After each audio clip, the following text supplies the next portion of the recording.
Hey, what's going on, everybody? Welcome back. Looking at the Friday slate, we have 9 games tonight, starting at 7 p.m. So let's get started. As always, appreciate you guys hit the like button, subscribe if you haven't already. Hopefully, you guys had a good day yesterday. Posted the updates on Twitter once we got Lowry out, focused on the Raptors, just because of how much the other three would benefit without Lowry and how much Nick Nurse runs the starters. So it was a good day. If Whiteside was better, it would have been a great day on FanDuel, but good day at least nonetheless. So get it today as well. We have 9 games, so let's get started. Starting off at point guard, Steph Curry is the only option above 10,000. He's facing a Magic team that has been really struggling. They got off to like an undefeated start this season. I think they were like 6-0 to start or 4-0 to start, and then things have just fallen off with injuries.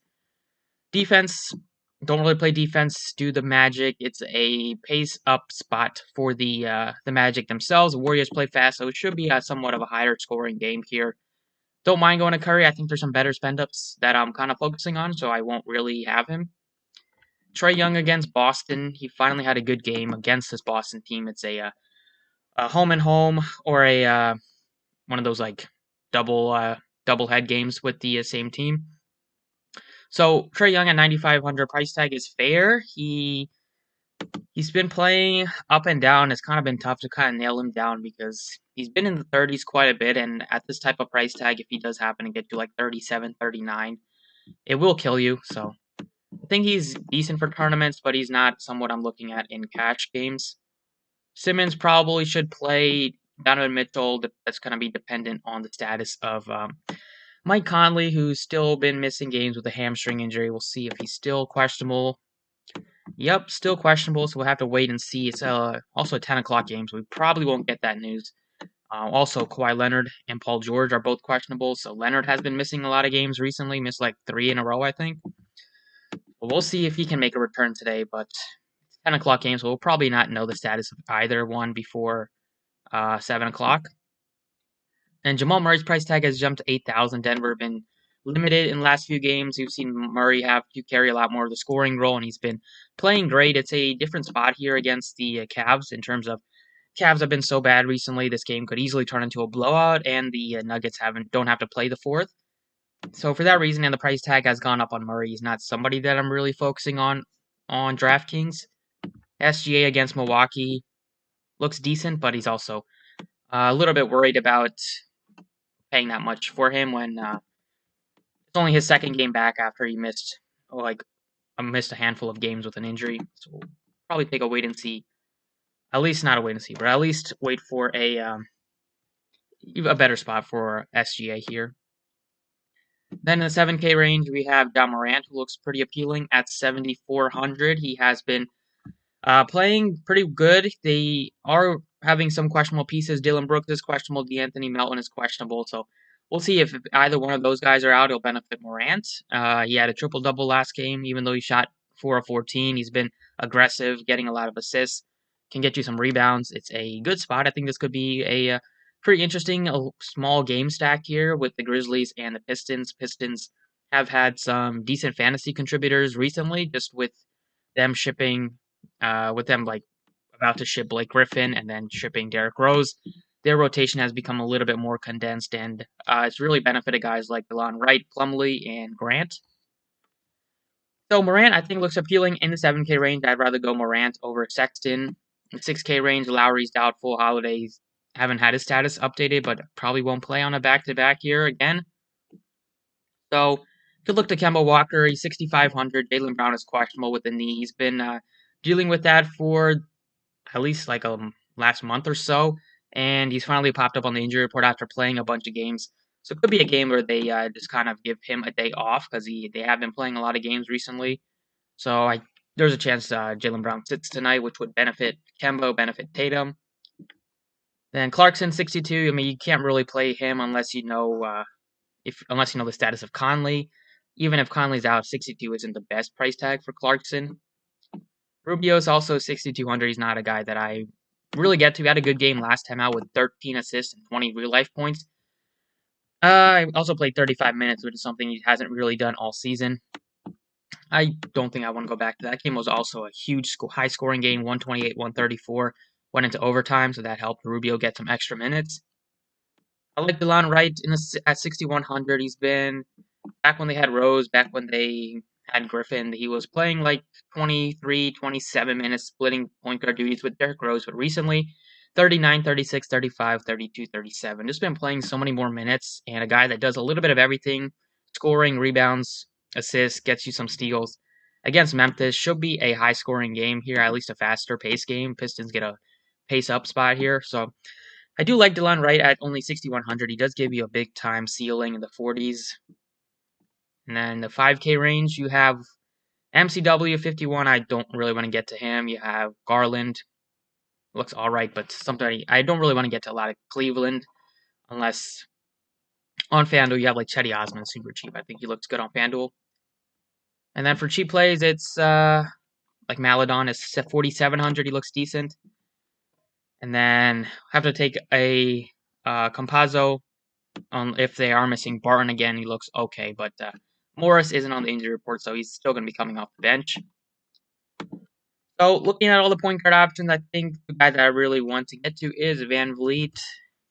He is $7,800. Great spot against Minnesota. Lowry's not expected to play tonight. They should put up a ton of points. It is a back-to-back, but Nick Nurse doesn't really care. He still run his starters into the ground. He played 40 minutes yesterday, even though they kind of had that game in the bag in the fourth. Nick Nurse still kept him out there.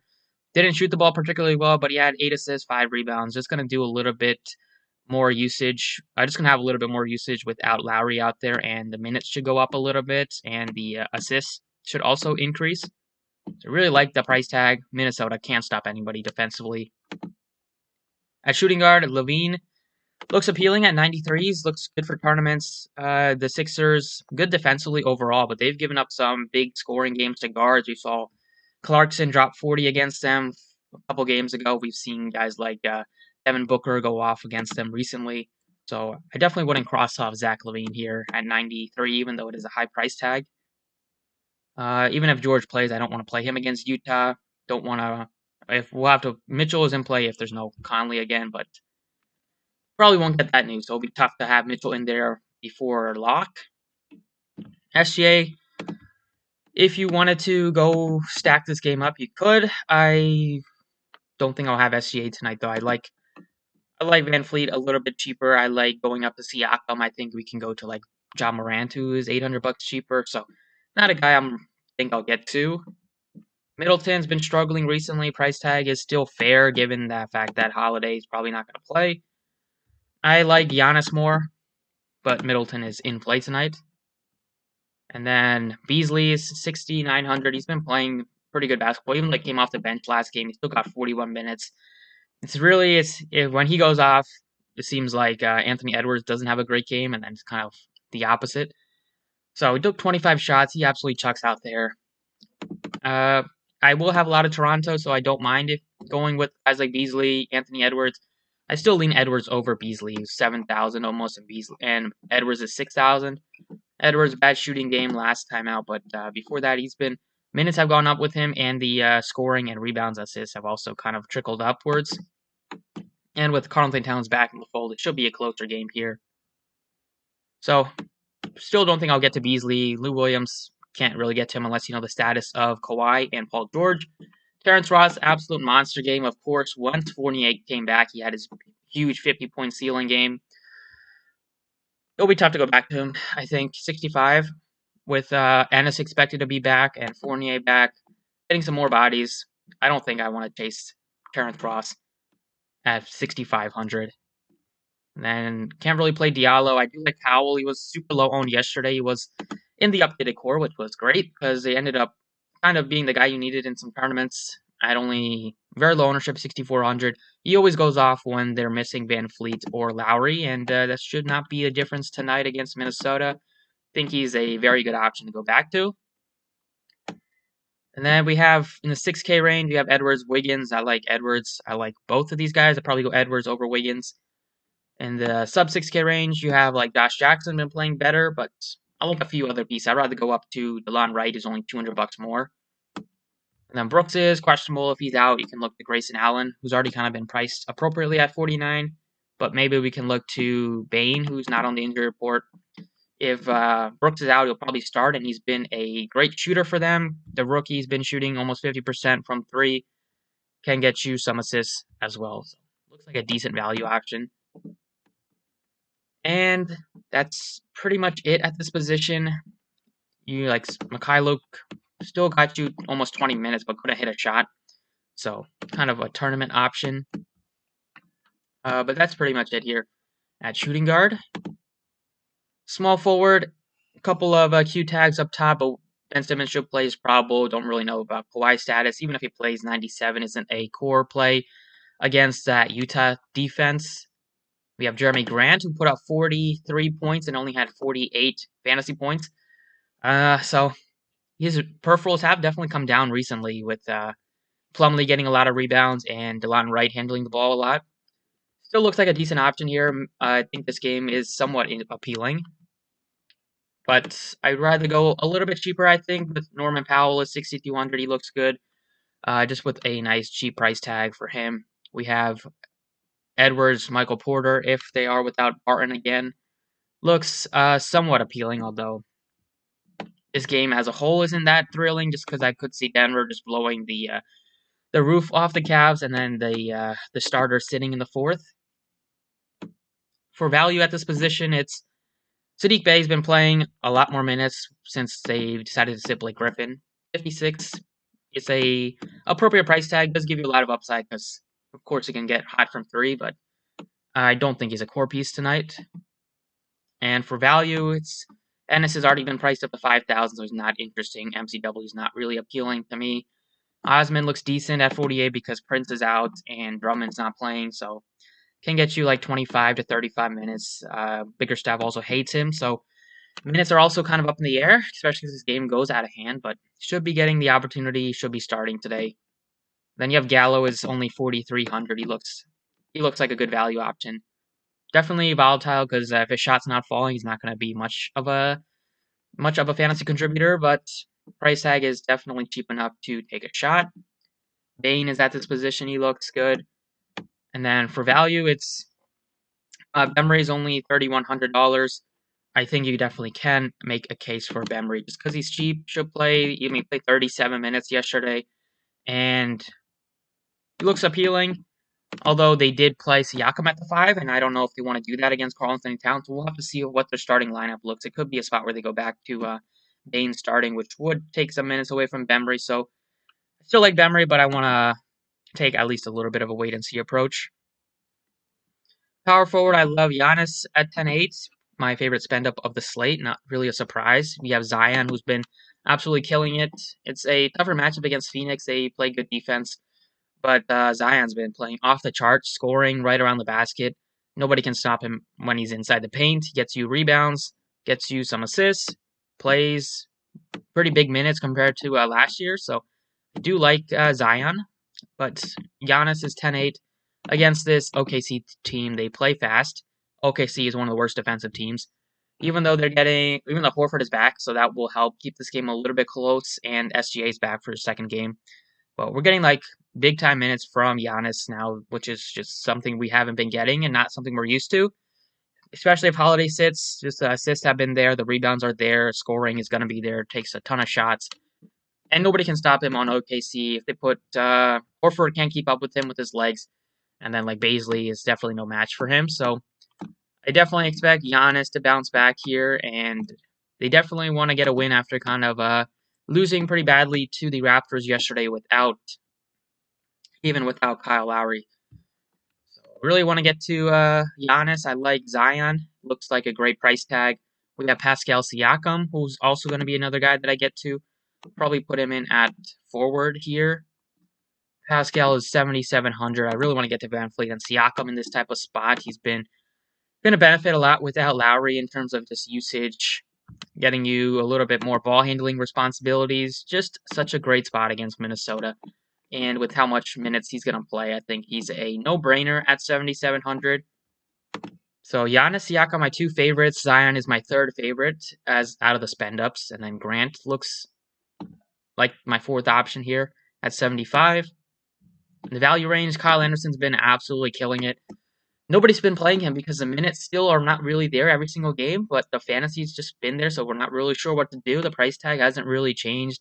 If they're without Dylan Brooks, I think his minutes will be more secure, and he'll probably have to play like 30 plus minutes. So if that's the case, I think he looks great at 6,400. I like Kelly Oubre. Good spot against the Magic. He's been playing so much better. He's only 64. You have Thaddeus Young.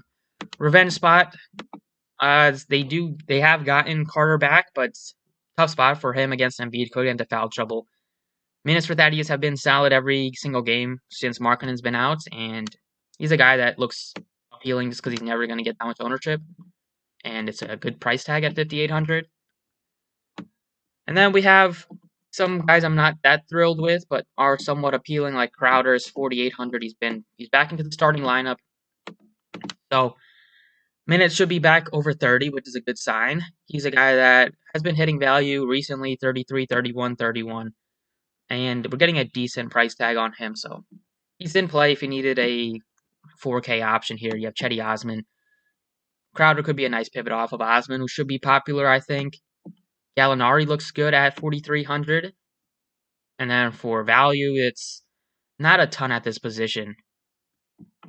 So, kind of it, power forward. At center, quite a bit to talk about. You have Jokic. Allen is not going to be able to stop him. He's 11,000. Only concern you have is a possibility of a blowout for Jokic. Embiid is 10-7. He should absolutely dominate here against the Chicago Bulls in this terrible front court. He looks great if you wanted to get to him. If not, you can go down to Karl-Anthony Towns. He's only 9,200. It's a matter of time before he has like a 60, 70 point game. The minutes are back up like 37 in that overtime game, which is great to see. Double-double out of him. We all know he should be a 10K. He's going to be a 10K plus option pretty soon. Zion, you can play at at center, which is nice. And then in the value range, it's Gobert 7K or 73, Capella 72. Both guys look somewhat appealing. I like Plumlee at 68 against Memphis. It's going to be a high-scoring game. They are been struggling at getting stopping centers from rebounding against them. 27th in that department, or actually 15th in that department. They give up a lot of threes. Plumlee is a guy that has benefited a lot without Blake Griffin in terms of getting more rebounds. Getting you some assists have been there recently, which is good to see, and he scores at the basket. Gives you a lot of upside. Has had almost 2 50-point games recently. Matchup against Valanciunas isn't super scary. I think they match it well. Both guys don't really leave the paint, so both guys should have a good game here playing right around the basket. So I do like Plumlee at 68. I like him more than Allen. I like him more than Horford and DeAndre Ayton. Boucher is only 63. Great spot if you think he's going to go nuts here. Tournament option. And then for value, it's really tough to get away from Willie Hernangomez, who is only $3,900. It's only $3,900 against Phoenix. Steven Adams doubtful, so should play big minutes here, at least like high 20s, low 30s. Jackson Hayes been struggling, hasn't been getting a lot of minutes, and Hernangomez has been playing great, gives you a lot of upside in rebounding, can get you some stocks, but really he's a double-double candidate at $3,900, which would automatically hit value. Then another option that I like for value here is Jordan McLaughlin. Going to have quite a bit of Toronto, so I think you can run it back with at least a couple pieces on Minnesota, and I think McLaughlin is a guy that gets overlooked. Plays backup point to Rubio. Rubio was playing better last game, so only got 18 minutes, but even in those 18 minutes, failed to score a point, but he still had 19 fantasy points.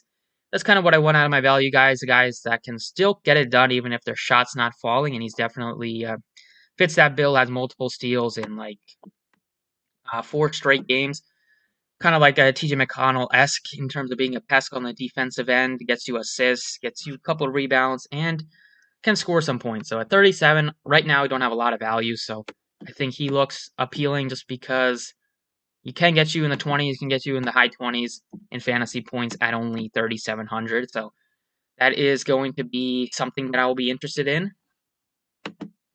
And then last but not least, have quite a bit of interest in Norman Powell. I'll go back to him. 6,200, I'll plug him in at shooting guard. He has just been like a lot better whenever they miss Lowry or Van Fleet. Just takes a lot of shots. He plays big minutes. Even though he played 31 last game, that was due to foul trouble. He could have absolutely played like more, taken some minutes away from Bembry. Could have easily played high 30s. But the fact that he only played 31 is good for him on a back-to-back. Like, should hopefully still be a little bit fresh. And he's a guy that is a really good shooter and scorer. And without Lowry, he's going to get the opportunities. So great spot for him. No reason not to really go back to these Raptors tonight. I like them all that I played yesterday. I like all three of them once again today. Van Fleet, Powell, and Siakam. So pretty much it for this one. Thank you guys for watching. I will go ahead and touch on FanDuel for you guys now. Okay, on FanDuel here, starting off at point guard. At the top, it's Steph Curry. No real surprise. He's $10,000. Think he looks like a great option. But I think unless we get some more value, I don't have him in my initial mock lineup. Trae Young is only 92. Price tag has come down on him, so he's worth a shot on FanDuel. Simmons, not really interested because Embiid is back and playing and sat out last game with an illness. She'll be back, but definitely a way different player whenever Embiid's in there.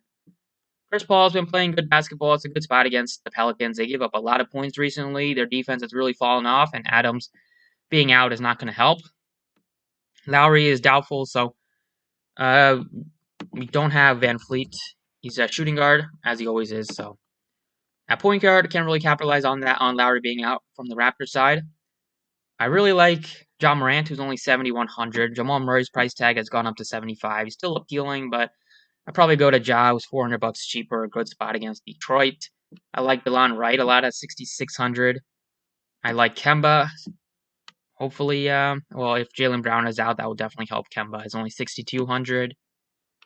And then for value, it's like Ricky Rubio is 53. Looks somewhat interesting. He's like 62 on DraftKings, so he's not that appealing. But FanDuel is appealing. And then for value, it's like MCW, McLaughlin, Campazzo. Nobody that I feel great about, at least sacrificing one of these two point guard spots.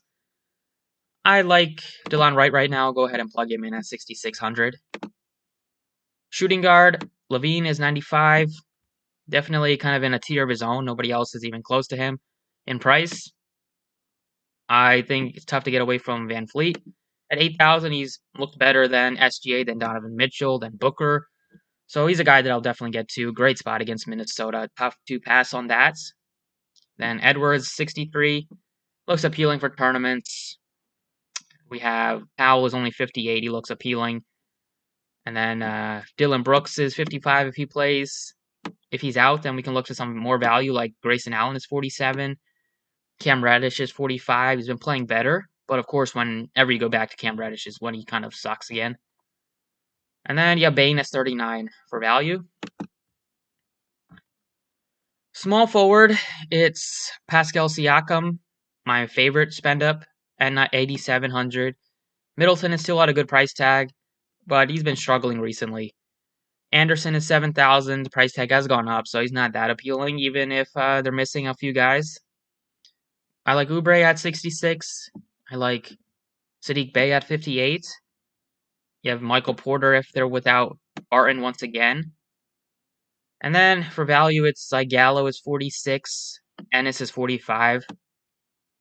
And Chetty Osman is only 4,200.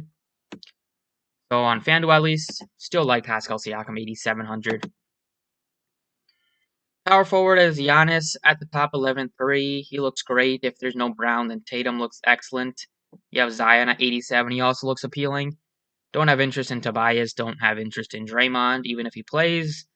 Jeremy Grant is like the fourth guy besides those top guys that I'm kind of considering. And then Thaddeus is priced appropriately at 65. He's not that appealing.